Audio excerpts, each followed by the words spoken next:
மனதில் உறுதி வேண்டும், வாக்கினிலே இனிமை வேண்டும், நினைவு நல்லது வேண்டும் இல்லையா? ஸோ நீங்க இந்த வீடியோவை கிளிக் பண்ணியிருக்கீங்க அப்படின்னா மிட்டம் விட நான் குவார்டர்லியில் இன்னும் சூப்பரான மார்க் வாங்கணும், நான் என்னோட கனவை ஜெயிச்சே தீருவேன் அப்படிங்கிற ஒரு நோக்கம். அதனால தான் ஸோ உங்களுடைய கனவு மெய்ப்பட நிஜமாக என்னுடைய வாழ்த்துக்கள் கண்டிப்பாக இருக்கு. ஸோ நான் உங்க ஸ்ராவணிமா இந்த வீடியோவில் நம்ம 10th standard 11th standard and 12th standard ஸ்டூடெண்ட்ஸுக்கு குவார்டர்லி எக்ஸாம் கொஸ்டின் பேப்பர் எப்படி வந்திருக்கு, என்னெல்லாம் கொஸ்டின்ஸ் கேட்டிருக்காங்க, புக் பேக் என்னென்ன, புக்குன்னு சரி என்னென்ன இயர்லேருந்து எப்படி எல்லாம் கொஸ்டின்ஸ் கேட்டிருக்காங்க, இதை பத்தி நம்ம கம்ப்ளீட்டா ஒரு ஐடியா தெரிஞ்சுக்க போறோம். இதனால நீங்க ப்ரிப்பரேஷன் ஸ்டார்ட் பண்றப்போ எதை படிக்கணும், எதை படிக்க வேண்டாம், எதுக்கு எவ்வளவு நேரம் டைம் ஸ்பெண்ட் பண்ணணும் அப்படின்னு ஒரு கிளியர் கட் ஐடியா கிடைக்கும். ஆல்ரெடி நீங்க படிச்சிட்டீங்க அப்படின்னா மேக் ஷூர் இந்த வீடியோல நான் கொடுத்துருக்கிற கொஸ்டின்ஸ்லாம் இன்னும் சூப்பரா படிச்சிட்டீங்களா அப்படிங்கறத பாத்துக்கோங்க. இன்னும் உங்களுக்கு இம்பார்ட்டன்ட் கொஸ்டின் வீடியோ உங்களை ரீச் பண்ணல அப்படின்னா அந்த இம்பார்ட்டன்ட் கொஸ்டின்ஸும் இந்த வீடியோல நான் உங்களுக்கு கொடுத்துருக்கேன். சரியா? So 10th standard students let's go to the question paper. அதுக்கப்புறம் நம்ம இம்பார்ட்டன்ட் கொஸ்டின் பார்க்கலாம். And then 11th and 12th ஸ்டூடெண்ட்ஸ்க்கும் நம்ம பார்க்க போறோம். So 11th and 12th students நீங்கன்னா கொஞ்சம் வீடியோ ஓட்டி பாருங்க. So dear 10th standard students, நமக்கு காலாண்டு பொது தேர்வு லாஸ்ட் இயர் கொஸ்டின் பேப்பர் எப்படி இருக்கு அப்படின்னு பார்த்தீங்கன்னா 1 மார்க் கொஸ்டின் நம்ம இப்போ எடுத்துப்போம். ஸோ ஒரு கொஸ்டினும் எந்தெந்த இயர்லேருந்து வந்திருக்கு அப்படிங்கிறத நான் இங்கே மென்ஷன் பண்ணியிருக்கேன். முக்கால்வாசி பார்த்தீங்க அப்படின்னா புக் பேக் கொஸ்டின் தான். ஒரே கொஸ்டின் புக் அண்ட் செட் கேட்டிருக்காங்க பாருங்க. அது இயல் 1 கேட்டிருக்காங்க. நமக்கு மொழி ஞாயிறு என்று அழைக்கப்படும் பெருமைக்குரியவர் யார்? ஓகே, சோ பெருஞ்சித்திரனார் அதுடைய ஆன்சர். சோ ஆசிரியர் குறிப்பு இது எல்லாத்தையுமே சூப்பரா படிச்சுக்கோங்க. அந்த செய்யுள்ளே இருக்கிற இலக்கண குறிப்பையும் சூப்பரா படிச்சுக்கோங்க. அது கூட நமக்கு கேட்கறதுக்கான சான்சஸ் இருக்கு. அடுத்து பாருங்களேன், ஒரு பாடல் கொடுத்துடுறாங்க 2வது இயல் புக் சைட்ல இருந்து. இந்த புக் சைட்ல நான் கொஞ்சம் ஹைலைட் பண்ணி கொடுத்துருப்பேன். சோ ஒரு பாடலை கொடுத்துருவாங்க. அந்த பாடல்ல இருந்து நமக்கு கொஸ்டின்ஸ் கேட்பாங்க. அந்த ஒரு கொஸ்டின் நம்ம எழுதுற மாதிரி இருக்கும். அடுத்து நம்ம எதுக்கு வருவோம் அப்படின்னா 2 மதிப்பெண் வினாக்களுக்கு வருவோம். அதுல இங்க நான் ஹைலைட் பண்ணி இருக்கிறது எல்லாமே புக் இன்சைட். ஓகே, சோ விடைகளுக்கு ஏற்ற வினா நம்ம அமைச்சு எழுதுறோம். வசன கவிதை கேட்டிருக்காங்க. கம்பெனி பற்றி புகழ்மொழிகள் 2 அணை எழுதுக. அது 6வது இயல்ல இருந்து ஒரு புக் இன்சைட் கொஸ்டின். அதுக்கப்புறம் பாத்தீங்க அப்படின்னா 20வது கொஸ்டின் பாருங்க, கீழ்வரும் தொடர்களில் பொருந்தாத கருப்பொருளை நம்ம நீக்கி எழுதுறோம். எக்ஸாம்பிள், உழவர்கள் மலையில் உழுதினர். மலையில உழுவாங்க, வயல்ல தானே உழுவாங்க. அப்போ வயலில் அப்படின்னு நம்ம மாத்தி எழுதணும். அதுக்கப்புறம் பாருங்களேன், செயல் என்ற நிறைவேறும் திருக்குறளை எழுதுக. சோ திருக்குறள் கண்டிப்பா நமக்கு கேட்பாங்க. சோ திருக்குறளை நீங்க மிஸ் பண்ணாம படிச்சுக்கோங்க. நேரா இங்க வருவோம். நம்ம தமிழ் எண்கள் கேட்டிருக்காங்க. 22வது கொஸ்டின். 23 பழமொழியை நிறைவு சொல்லப்படி எழுத சொல்லியிருக்காங்க. 24 பகுப்பத உறுப்பிலக்கணம் கேட்டிருக்காங்க. அமர்ந்தான் அப்படிங்கிற சொல்லுக்கு தெரிஞ்சா யாருக்கெல்லாம் தெரியுமோ கண்டிப்பா கமெண்ட்ஸ்ல சொல்லுங்க. அண்ட் தென் கலை சொற்கள் வவல் ஸ்டாம்லாம் கேட்டு இது எல்லாமே புக் பேக் தான். ஸோ புக் பேக் கவர் பண்ணிட்டாலே நம்ம ஒரு 90% ரெடி ஆயிடும். சரியா? அடுத்து வந்தீங்க அப்படின்னா பகுதி 3க்கு வருவோம். 3 மதிப்பெண் வினாக்கள். அதுலயும் எந்தெந்த இயல்ல இருந்து என்னென்ன கேட்டிருக்காங்க அப்படிங்கிறத நான் கிளியரா இங்க மென்ஷன் பண்ணியிருக்கேன். அதுக்கப்புறம் நம்ம பிரிவு 2 3 மதிப்பெண் வினாக்களுக்கு பாத்தீங்க அப்படின்னா அதுவும் நான் இங்க உங்களுக்கு எந்தெந்த இயல்ல இருந்து என்னெல்லாம் கேட்டிருக்காங்க அப்படிங்கிறத சூப்பரா மென்ஷன் பண்ணியிருக்கேன். ஸோ முல்லைப்பாட்டு பாடல் எழுத சொல்லியிருக்காங்க. அதே மாதிரி நீதி வெண்பா பாடல் எழுத சொல்லியிருக்காங்க. ஸோ மனப்பாட பகுதியை நீங்க என்ன பண்ணக்கூடாதுன்னா மிஸ்டேக் பண்ணாதீங்க. அங்க மட்டும் நீங்க ஸ்பெல்லிங் மிஸ்டேக் பண்ணக்கூடாது. 1 மதிப்பெண் வினா, அதுக்கப்புறம் நம்மளுடைய மனப்பாட பகுதி இதுல மட்டும் ஸ்பெல்லிங் மிஸ்டேக் பண்ணாத மாதிரி நீங்க பாத்துக்க போறீங்க. சரியா? சோ மத்த क्वेश्चंसும் எந்த இயல் அப்படிங்கறத மென்ஷன் பண்ணிருக்கேன். சோ உங்களுக்கு ஆன்சர் தெரியாட்டியும் தேடி போய் இப்பயாவது படிக்க ஸ்டார்ட் பண்ணுங்க. சோ காட்சியை கண்டு கவினுரை எழுதுக. இதுவும் நம்ம புக்ல இருக்கிற ஒரு காட்சியை தான் அப்படியே கொடுத்திருக்காங்க. நூலக உறுப்பினர் படிவமும் பாத்தீங்கன்னா புக்ல இருக்கக்கூடிய ஒரு படிவம் தான். மொழிபெயர்ப்பு நமக்கு கேட்டிருக்காங்க. அதுவும் ஃபர்ஸ்ட் இயர்ல நமக்கு புக் பேக்லயே இருக்கு. Next coming to the 8 mark questions. 8 mark கொஸ்டின்ல எல்லாமே புக் பேக் தான்ப்பா கேட்டிருக்காங்க. இந்த கொஸ்டின்லாம் ஒரு வாட்டி படிச்சு பாத்துக்கோங்க. கட்டுரையில பாத்தீங்க அப்படின்னா நமக்கு கல்பனா சாவ்லா புக் பேக்ல இருக்கு. புக்ல இல்லாத ஒரு கொஸ்டின் பாத்தீங்க அப்படின்னா அரசு பொருட்காட்சி பத்தி கேட்டிருக்காங்க. சோ புக் பேக்ல இருக்கிற எல்லாத்தையும் படிச்சுட்டீங்க அப்படின்னா நீங்க புக் அண்ட் சைட் பத்தி என்ன பண்ண வேண்டாம், கவலைப்பட வேண்டாம். இப்போ உங்களுக்கு ஒரு கிளாரிட்டி கிடைச்சிருக்கும். ஓகே, நம்ம எந்த லெவல்ல இருக்கோம், இன்னும் என்ன படிக்கணும் அப்படிங்கிற ஒரு கிளாரிட்டி உங்க எல்லாருக்குமே கிடைச்சிருக்கும். We will go to the important questions right now. So உங்களுக்கு இயல் 1ல இருந்து 6 வரைக்கும் இருக்கு இல்லையா? சோ அதுல இருக்கிற குறுவினா, சிறுவினா, நெடுவினாலாம் என்னெல்லாம் ரொம்ப ரொம்ப இம்பார்ட்டன்ட்டோ அது எல்லாமே இங்க நான் உங்களுக்கு கொடுத்துருக்கேன். டக்குன்னு ஒரு ஸ்கிரீன்ஷாட் எடுத்துக்கோங்க. சோ நீங்க இப்பதான் படிக்க ஆரம்பிக்கிறீங்க அப்படின்னா இதெல்லாம் ஃபர்ஸ்ட் படிச்சு முடிச்சிருங்க. சரியா? இன்கேஸ் நீங்க எங்க கூட 100 learning டீம் கூட சேர்ந்து படிக்கணும் அப்படின்னு ஆசைப்பட்டீங்கன்னா rank booster batch admissions are open. So 6:30 to 8:30 பாத்தீங்க அப்படின்னா டெய்லி கிளாஸஸ் இருக்கும்பா. 1 hour கிளாஸ் இருக்கும். அதுல 10 minutes நம்ம கிரியேட்டிவ் 1 marks அப்பப்பவே டெஸ்ட்டும் எழுதிரும். உங்க ஸ்கூல்ல தர டெஸ்ட் அண்ட் ஹோம் ஒர்க்ஸை குவிக்கா கம்ப்ளீட் பண்றதுக்கு வெரி இம்பார்ட்டன்ட் பிடிஎஃப்ஸும் வந்து தருவோம். பிளஸ் டெய்லி உங்களுக்கு ஹெல்ப் பண்றதுக்காகவே டீச்சர்ஸ் வாட்ஸ்அப் கம்யூனிகேஷன்லயும் உங்க கூடவே வந்து இருப்பாங்க. So live class, recorded class, WhatsApp communication with hand learning guide books, இது எல்லாமே பெய்டு அப் கிளாஸஸ்ல வந்து இருக்கு. ஸோ செகண்ட் சான்ஸ் எடுக்கவே எடுக்காதீங்க. If you want to improve your mark, improve your rank அப்படின்னா you can join our batch. சரியா? So இப்போ நம்ம 11th and then 12th standard ஸ்டூடெண்ட்ஸ்க்கு வந்து போகலாம். So 11th and 12th standard ஸ்டூடெண்ட்ஸ்க்கு வந்து பாத்தீங்க அப்படின்னா இந்த ஆர்டர்ல படிங்க. சரியா? ஸோ ஃபர்ஸ்ட் எடுத்த உடனே மனப்பாட பகுதியை முடிச்சிருங்க. அதுக்கப்புறம் குருவினா, சிறுவினா, நெடுவினா படிங்க. அதுக்கப்புறம் மொழித்திறன் பயிற்சியை படிக்க போறீங்க. அது ரெண்டுமே என்னென்ன படிக்க போறீங்க அப்படிங்கறதையும் நான் இப்போ வந்து சொல்றேன். சரியா? ஸோ இந்த மொழித்திறன் பயிற்சி நமக்கு 12 மார்க்குக்கு ஒரு மொழித்திறன் பயிற்சி வந்து எழுதுவோம். அடுத்து வந்து 14 மார்க்குக்கு மொழித்திறன் பயிற்சி வந்து எழுதுவோம். ஸோ அணி, இலக்கணம், திணைத்துறை, இது எல்லாமே சூப்பரா நீங்க படிச்சிருக்கணும். நயம் பாராட்டுதல், பழமொழி விளக்கம், தமிழாக்கம், வரைபடம் விளக்கம், பா இலக்கணம், ஒரு ஃப்ளோ சார்ட் மாதிரி கொடுத்து எக்ஸ்பிளைன் பண்ண சொல்லுவாங்க. அடுத்து பாத்தீங்க அப்படின்னா இலக்கண குறிப்பு, பகுப்பத உறுப்பு இலக்கணம், புணர்ச்சி, அப்புறம் புக் பேக்ல இருக்கிற எல்லா 1 மார்க்ஸ். ஸோ இது எல்லாத்தையுமே ஒரு செக்லிஸ்ட் மாதிரி போட்டு இதெல்லாம் கம்ப்ளீட் பண்ணிட்டீங்களா அப்படிங்கிறத பார்த்துக்கோங்க. நம்ம இப்போ என்ன பண்ண போறோம் அப்படின்னா குவார்டர்லி கொஸ்டின் பேப்பர்ல போயிட்டு என்னெல்லாம் கேட்டிருக்காங்க, எப்படி கேட்டிருக்காங்க, நம்ம என்ன லெவல்ல இருக்கோம் அப்படி தெரிஞ்சுக்கிட்டா ப்ரிப்பரேஷனுக்கு இன்னும் யூஸ்ஃபுல்லா இருக்கும் இல்லையா? போன வருஷத்துக்கு காலாண்டு பொது தேர்வை நம்ம ஒரு வாட்டி பார்த்தலாமா? ஸோ இங்கே பார்த்தீங்க அப்படின்னா ஒரு கொஸ்டினும் எந்தெந்த இயல்லேருந்து கேட்டிருக்காங்க அப்படிங்கிறத நான் இங்கே வந்து மென்ஷன் பண்ணியிருப்பேன். சைடில் பார்த்தீங்கன்னா இயல் 1, 2, 3 அப்படிங்கிறத. அண்ட் தென் இங்கே ஹைலைட் பண்ணியிருக்கிற கொஸ்டின்லாம் என்ன மேம் அப்படின்னா அதெல்லாம் வந்து புக் இன்சைட்ல இருக்கக்கூடிய ஒரு கொஸ்டின். சரியா? ஸோ 1000 முகத்தான் அகன்றது ஆயினும். ஸோ இது வந்து நமக்கு செய்யுள்லேருந்து கேட்டிருக்காங்க.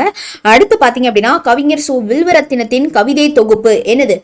உயிர்த்தெழும் காலத்துக்காக இல்லையா? அடுத்து பாத்தீங்க அப்படின்னா முல்லை திணை பாடுவதில் வல்லவர் யார்? பேனார். ரைட்? ஸோ இந்த 4th கொஸ்டினா இருக்கட்டும், 7th கொஸ்டினா இருக்கட்டும், 10th கொஸ்டினா இருக்கட்டும், இந்த ஹைலைட் பண்ணி இருக்கிற கொஸ்டின்ஸ் எல்லாமே புக் இன்சைட் கொஸ்டின்ஸ். ஸோ இந்த புக் இன்சைட் கொஸ்டினுக்கு ரெடியா இருக்கணும் அப்படின்னா செய்யுள்ள இருக்கிற ஆசிரியர் குறிப்பு, அதுக்கப்புறம் இலக்கண பகுதி, இந்த முக்கியமா பாக்ஸ் போட்டு கொடுத்துருப்பாங்க, அது எல்லாத்தையும் நல்லா படிச்சுக்கோங்க. உலக சிட்டு குருவிகள் நாள், இது ரொம்ப ரிப்பீட்டடா கேட்கறாங்க. ஸோ இந்த மாதிரி வந்து மிட்டம்லையும் கேட்டிருக்காங்க, குவார்டர்லியும் கேட்டிருக்காங்க. ஸோ இந்த மாதிரி ஏதாவது முக்கியமான நாட்கள் இருக்கு அப்படின்னா அதையும் கொஞ்சம் ஒரு எக்ஸ்ட்ரா ஃபோக்கஸோட வந்து படிச்சுக்கோங்க. பொறுத்துக்க. அதுக்கப்புறம் மற்றது எல்லாமே வந்து புக் பேக்லேருந்து தான் வந்து கேட்டிருக்காங்க. நேராக நம்ம என்ன வருவோம்னா 2 மார்க் கொஸ்டின்ஸ்க்கு வந்து வருவோம். இதுல வந்து 18வது கொஸ்டின் வந்து நமக்கு அதாவது புக் இன்சைட்லேருந்து கேட்டிருக்காங்க. மற்ற எல்லாமே புக் பேக் தான். புது கவிதை விளக்கம் தருக. அடுத்து பாத்துங்க மதிப்பு கூட்டல் பொருட்கள் என்றால் என்ன? அதுவும் வந்து புக் இன்சைட்ல இருந்து. சோ புக் இன்சைட் நீங்க படிக்காட்டியும் புக் பேக்ல எல்லாத்தையுமே படிச்சிட்டீங்கன்னா நீங்க அட்டென்ட் பண்ணிடலாம். சோ இங்க பாருங்க 4ல 3 தான் எழுத போறீங்க.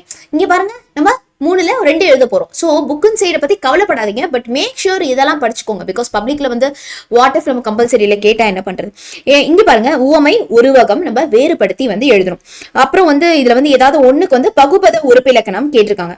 ஏதேனும் ஒன்றனுக்கு புணர்ச்சி விதி தருக கேட்டிருக்காங்க. பேச்சு வழக்க எழுத்து வழக்குல சொல்ல போறோம். மயங்கொலி சொற்கள் வல்லின மெய்களை இட்டும் நீக்கியும் எழுதுக. அதுக்கப்புறம் சொல்லி பிரித்தும் சேர்த்தும் தொடரமைக்க. விகுதிகள் எவற்றை உணர்த்தும் அப்படின்னு கேட்டிருக்காங்க. அதுக்கப்புறம் கலை சொற்கள் கேட்டிருக்காங்க. இது எல்லாமே எந்தெந்த சாப்டர்ல இருந்து வந்திருக்குன்னு கொடுத்துருக்கோம். அப்போ இந்த மொழித்திறன் பயிற்சிக்கு புக் பேக்ல இருக்கிறதெல்லாம் ஃபர்ஸ்ட் படிச்சுட்டாலே we are in safe zone இல்லையா? சோ பிரிவு பகுதி 3 பிரிவு 1ல இருக்கிற எல்லா கொஸ்டினுமே புக் பேக்ல இருந்து தான் வந்திருக்கு. பிரிவு 2ல பாத்தீங்க அப்படின்னா 2 கொஸ்டின் வந்து book inside, 2 question book back. அப்போ நீங்க புக் பேக் எல்லாத்தையும் படிச்சாதான் இந்த 2 கொஸ்டின் நீங்க என்ன பண்ண முடியும்? அட்டென்ட் பண்ண முடியும். பிகாஸ் 2 புக் இன்சைட்ல இருந்தே வந்து கேட்டுட்டாங்க. பிரிவு 3ல பாருங்களேன் நமக்கு அணியிலேருந்து 1 புக் பேக் 1 வந்து புக் இன்சைட் அந்த மாதிரி நமக்கு கொடுத்துருக்காங்க. ஸோ அணியில மட்டும் என்ன பண்ணாதீங்க, எதையும் வந்து மிஸ் பண்ணாம படிச்சுக்கோங்க. திணை துறை இதுல வந்து நமக்கு துறை மட்டும் தான் வந்து கொடுத்துருக்காங்க. ரெண்டுமே 4ஆம் இயல் அண்ட் தென் 5ஆம் இயல்லேருந்து. ஸோ துறை திணை ரெண்டுமே வந்து மிஸ் பண்ணிக்காதீங்க. அப்புறம் ஒரு ஃப்ளோ சார்ட் கொடுத்துருவாங்க. நமக்கு ஒரு படத்தை வந்து கொடுத்துட்டு அதை பத்தி நமக்கு பத்தியா வந்து எழுத சொல்லுவாங்க. இது அப்படியே புக்ல இருக்கிற ஒரு டைரக்ட் கொஸ்டின் தான் வந்து வந்திருக்கு. இலக்கிய நயம் பாராட்டுகள் இதுவும் வந்து புக்ல இருக்கிற ஒரு கொஸ்டின் தான் கொடுத்திருக்காங்க. இதை பத்தி இது எப்படி இலக்கிய நயம் பாராட்டுகள் எழுதணும் தெரியல அப்படின்னா கமெண்ட்ஸ்ல சொல்லுங்க. உங்களுக்கு எந்த ஒரு பர்டிகுலர் பார்ட் உங்களுக்கு டிஃபிகல்ட்டா இருந்தாலும் கமெண்ட்ஸ்ல சொல்லுங்க. நாங்க லைவ்ல வந்து சொல்லி தரோம் ஃபார் தமிழ் அண்ட் இங்கிலீஷ். சரியா? அடுத்து பாருங்க நமக்கு 6 மதிப்பெண் வினா. அதுக்கப்புறம் வந்து திருப்பி 4+2 = 6. அது வந்து என்னது? மனப்பாட பகுதி. ஸோ மனப்பாட பகுதி என்ன பண்ணுங்க, நீங்க ஃபர்ஸ்டே வந்து எழுதி பாத்துருங்க. அதுல ஆசிரியர் பெயர் கரெக்டா எழுதணும். அது என்ன மனப்பாட செய்யுள் அப்படிங்கறத கரெக்டா எழுதணும். ஸ்பெல்லிங் மிஸ்டேக் மனப்பாட பகுதிக்கு மட்டும் பண்ணாம பாத்துக்கோங்க. மற்றபடி நெடுவினா எல்லாமே வந்து நமக்கு புக் இன்சைட்ல இருந்து புக் பேக்ல இருந்து என்னென்ன கேட்டிருக்காங்க எல்லாத்தையுமே வந்து சொல்லிட்டோம். சரியா? சோ இப்போ உங்களுக்கு எதெல்லாம் வந்து ரொம்ப ரொம்ப இம்பார்ட்டன்ட் கொஸ்டின் பார்த்தலாமா? இந்த குவார்டர்லி எக்ஸாமுக்கு உங்களுக்கு 5 இயல் இருக்கு இல்லையா? ஸோ குருவினா சிறுவினா நடுவினால எந்தெந்த இயல்லேருந்து என்னென்ன கொஸ்டின்ஸ்லாம் ரொம்ப இம்பார்ட்டன்ட்டும் இங்கே கொடுத்துருக்கேன். டக்குன்னு ஒரு ஸ்க்ரீன்ஷாட் எடுத்துக்கோங்க. ஸோ நவ் 12th ஸ்டாண்டர்ட் ஸ்டூடெண்ட்ஸ்க்கு போயிடலாமா? எஸ். ஸோ 12th ஸ்டாண்டர்ட் ஸ்டூடெண்ட்ஸ்க்கும் இந்த காலாண்டு உடைய தேர்வு எப்படி அந்த பேப்பர் இருக்கு அப்படிங்கறத நம்ம ஃபர்ஸ்ட் அனலைஸ் பண்ணிடலாம். ஸோ உங்களுக்கு பாத்தீங்க அப்படின்னா எந்தெந்த இயல்ல கேட்டிருக்காங்க அப்படிங்கறத நான் இங்க சைட்ல வந்து மென்ஷன் பண்ணியிருக்கேன். சரியா? அதுக்கப்புறம் ஹைலைட் பண்ணியிருக்கேன் பாருங்க. முதல் குழந்தை பிறக்கும் வரை உள்ள காலகட்டத்தை குறிக்கும் நிலை. ஸோ இது வந்து புக் அண்ட் சைட் கொஸ்டின். அதே மாதிரி இங்க பாருங்க, மோட்டார் வாகன சட்டம் எந்த ஆண்டு, ஸோ இந்த ஆண்டு இந்த மாதிரி ஒரு சட்டம் இதெல்லாம் என்ன பண்ணுங்க நீங்க சூப்பரா வந்து படிக்க பாருங்க. ஓகே. ஸோ 5வது கொஸ்டின் 7வது கொஸ்டின் ஹைலைட் பண்ணிக்கிறதுலாம் புக் இன்சைட்ல இருந்து கேட்ட ஒரு கொஸ்டின். அதே மாதிரி தான் இங்க பாருங்க, நமக்கு தொப்பில் முகமது மீரான் எழுதி சாகித்ய அகாதமி விருது பெற்ற புதினம் எது அப்படின்னு கேட்டிருக்காங்க. அதே மாதிரி சடாயு உயிர்நீத்த படலம்ல இருந்து வந்து கேட்டிருக்காங்க. ஸோ இது வந்து 5வது இயல் 3வது இயல்ல இருந்து நமக்கு புக் இன்சைட் கொஸ்டின் வந்து கேட்டிருக்காங்க. If you know the answer அப்படின்னா let me know in the comment section, right? So இப்போ பகுதி 3 பிரிவு 1ல பாத்தீங்கன்னா ஒரு கொஸ்டின் தான் புக் இன்சைட். ஸோ 4ல 3 புக் பேக் கொடுத்துட்றாங்க. அது ஒன்று தான் என்ன பண்றாங்க, புக் இன்சைட் கொடுத்துருக்காங்க. இல்ல 15வது கொஸ்டின் வந்து புக் இன்சைட், மற்ற 3மே புக் பேக் தான். அடுத்து பாருங்க, பிரிவு 2ல வந்து எல்லாமே வந்து புக் பேக்ல தான் வந்து கேட்டிருக்காங்க. அடுத்து பிரிவு 3க்கு நம்ம வந்து போகலாம். ஏதோ ஒரு புணர்ச்சி விதியில இருந்து ஒரு கொஸ்டின் வந்து கேட்டிருக்காங்க நமக்கு. அடுத்து பாத்தீங்க அப்படின்னா அதுவும் எந்தெந்த இயல் அப்படிங்கறத நான் சைட்லயே மென்ஷன் பண்ணிருக்கேன். பேச்சு வழக்க எழுத்து வழக்குல எழுத சொல்லியிருக்காங்க. தொகை சொல்லை பிரித்தும் சேர்த்தும் எழுத சொல்லியிருக்காங்க. தொடரில் உள்ள பிழைகளை நீக்கி எழுத சொல்லியிருக்காங்க. சரியா?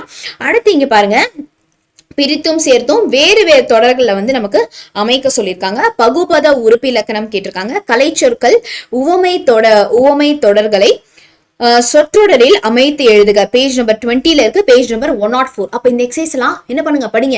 இதே கொஸ்டின் வராட்டியும் இதே பேஜ் நம்பர்ல இருந்து வேற கொஸ்டின் நமக்கு வரதுக்கு சான்சஸ் வந்து இருக்கு இல்லையா? சோ இப்ப இங்க பாருங்க, இலக்கண விதி கேட்டிருக்காங்க. இதுவும் பேஜ் நம்பர் 67. சோ கொடுத்திருக்கிற பேஜ் நம்பர்லாம் புக்ல எடுத்து இப்போவே நீங்க என்ன பண்ணிடுங்க, மார்க் பண்ணி வச்சிருங்க. சோ இங்க பாத்தீங்க அப்படின்னா பிரிவு 1லயும் எந்தெந்த இயல் அப்படிங்கறத நம்ம வந்து மென்ஷன் பண்ணிருக்கோம். 4 மதிப்பெண் வினாக்களுக்கு. பிரிவு 2ல பாருங்க, இந்த 37வது கொஸ்டின் மட்டும் book and side. Okay. So Chennai நகரின் போக்குவரத்து வளர்ச்சி குறித்து எழுத சொல்லியிருக்காங்க. பட் மத்த 3மே நமக்கு வந்து என்னது, புக் பேக் கொஸ்டின்ஸ் அப்படியே வந்து கேட்டிருக்காங்க. அணி பாருங்களேன், அணியில ஒண்ணு வந்து புக் பேக், ஒண்ணு வந்து புக் அண்ட் சைட். சோ ஏகதேச உருவக அணி ஆர் நிரல் நிறை அணியை வந்து நம்ம சான்றுடன் ஒரு எக்ஸாம்பிளோட வந்து எழுத சொல்லியிருக்காங்க. அப்ப அணி பொறுத்த வரைக்கும் எதையும் வந்து விட்டுறாதீங்க. இலக்கிய நயம் பாராட்டுகள் 3rd சாப்டர்ல இருந்து பேஜ் நம்பர் 70 அப்படியே அந்த கொஸ்டின் வந்து நமக்கு வந்திருக்கு. திணை துறை பாருங்க, ஒரு திணை ஒரு துறை கொடுத்து ஏதோ ஒண்ணு வந்து எழுத சொல்லியிருக்காங்க. அதுல திணை புக் பேக்ல இருக்கு, துறை வந்து புக் அண்ட் சைட்ல இருந்து கேட்டிருக்காங்க. அதுக்கப்புறம் பழமொழியை வந்து வாழ்வியல் நிகழ்வுல வந்து அமைத்து எழுத சொல்லியிருக்காங்க. அண்ட் தென் தமிழாக்கம் நமக்கு கேட்டிருக்காங்க. ஸோ இந்த எக்ஸசைஸ்ல உங்களுக்கு எது கஷ்டமா இருக்கோ கமெண்ட்ஸ்ல வந்து சொல்லுங்க. Will try and help you out. If you want this question paper அப்படின்னா சொல்லுங்க, நாங்க வாட்ஸ்அப் குரூப்ல வந்து சென்ட் பண்றோம். சரியா? அடுத்து வந்து பாருங்க, 46th கொஸ்டின்ல வந்து அது மட்டும் வந்து நமக்கு என்ன கேட்டிருக்காங்க, நமக்கு புக் அண்ட் சைட்ல இருந்து கேட்டிருக்காங்க. சரியா? இன்னொரு கொஸ்டின் வந்து நமக்கு புக் பேக்ல இருந்து கேட்டிருக்காங்க. பட் இதுவும் நீங்க என்னது படிச்ச ஒரு கொஸ்டினா தான் வந்து நமக்கு இருக்கும் திருக்குறள் இருந்து. ஓகே. அதுக்கப்புறம் அடி பிறழாமல் எழுதுறது வந்து நமக்கு மனப்பாட பகுதி. சோ மனப்பாட பகுதியை ஃபர்ஸ்டே படிச்சிருங்க. பிகாஸ் மனப்பாட பகுதியில வந்து நம்ம ஸ்பெல்லிங் மிஸ்டேக் எதுவுமே வந்து இல்லாம எழுதுற மாதிரி பாத்துக்கணும். சோ உங்களுக்கான இம்பார்ட்டன்ட் கொஸ்டின்ஸ் பாத்தீங்க அப்படின்னா இயல் 1, 2, 3 திருக்குறள் அண்ட் தென் இயல் 4, 5ல குருவினா சிறுவினா நடுவினா இதெல்லாம் ரொம்ப இம்பார்ட்டன்ட்டோ இங்கே நான் கொடுத்துருக்கேன். இதெல்லாம் ஃபர்ஸ்ட் ப்ரையாரிட்டியா முடிச்சிருங்க. ஸோ தமிழ் இங்கிலீஷ் தவிர மற்ற சப்ஜெக்ட்ஸ் எல்லாத்துக்குமே main subjects like maths, physics, chemistry and biology எங்க கூட நீங்க சேர்ந்து படிக்கணும் அப்படின்னு ஆசைப்படுறீங்க அப்படின்னா டெய்லி 6:30 to 8:30 நம்ம ஹண்ட்ரட் லேர்னிங் ஆப்ல லைவ் கிளாஸஸ் நடக்குது. It is a paid course. So அதுக்கு நீங்க ஜாயின் பண்ணிக்கலாம். அப்போவே நம்ம டெஸ்ட்டும் வந்து எழுதிடுவோம். பிளஸ் பாத்தீங்க அப்படின்னா 100 லேர்னிங் கைட் புக்ஸ் இருக்கு. அண்ட் வாட்ஸ்அப்ல உங்களுக்கு என்ன டவுட்ஸ் இருந்தாலும் நீங்க டீச்சர்ஸ் கூட வந்து கம்யூனிகேட் பண்ணலாம். Daily 2 hours live class plus பாத்தீங்கன்னா உங்க ஸ்கூல்ல கொடுக்குற டெஸ்ட் அண்ட் தென் உங்களுடைய ஹோம் ஒர்க்ஸ் அதை கம்ப்ளீட் பண்றதுக்கு வெரி இம்பார்ட்டன்ட் பிடிஎஃப்ஸும் கொடுத்து ஹெல்ப் பண்றோம். So all the very best. Don't forget to smash the like button. Sorry, இந்த வீடியோ கொஞ்சம் லாங் ஆயிடுச்சு. அடுத்து என்ன வீடியோ வேணும் அப்படிங்கறத கண்டிப்பா எனக்கு கமெண்ட்ஸ்ல சொல்லுங்க.